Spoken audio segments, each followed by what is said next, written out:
What's P0123 all about? This code shows up when your gas pedal sensor is screaming too loud. In other words, the sensor that tells your engine how much you're pressing the accelerator is sending a signal that's way too high. The car's computer is like, "Whoa, why are you yelling? We're not even moving yet." This sensor is like the translator between your foot and the engine. You press the pedal, the sensor sends a voltage signal, and the engine says, "Okay, more gas." But if that signal is out of range, like it's stuck at full throttle when your foot's off the pedal, the computer freaks out and throws this code. How can you tell it's happening? Besides the check engine light staring you down, you might notice jerky acceleration, unstable idle, the engine revving up for no reason, bad fuel economy, sluggish or unpredictable throttle response. Sometimes the car even goes into limp mode, basically a safety setting where it drives like a lazy turtle to protect itself. What causes it? Let's run down the most likely troublemakers. Faulty gas pedal sensor. The sensor itself might be broken or just tired of working.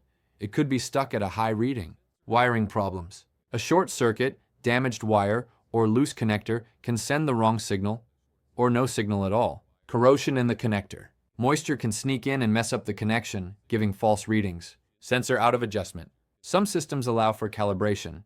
If it's out of spec, it can send the wrong voltage range. A problem in the engine's computer. Rare, but sometimes the computer is interpreting the data wrong or has its own internal glitch.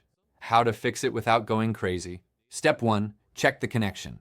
Pop the hood and find the gas pedal sensor, usually near or on the pedal itself.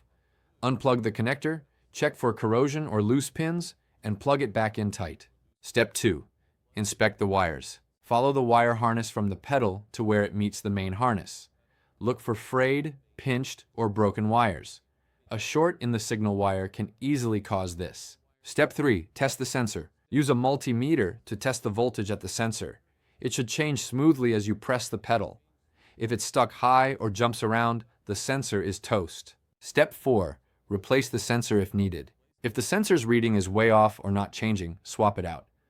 These sensors are usually not too expensive and easy to replace. Step 5. Clear the code and drive it. After replacing or fixing what's wrong, clear the code with a diagnostic scanner and take it for a drive. If the code comes back, it's time to dig deeper or let a pro have a look.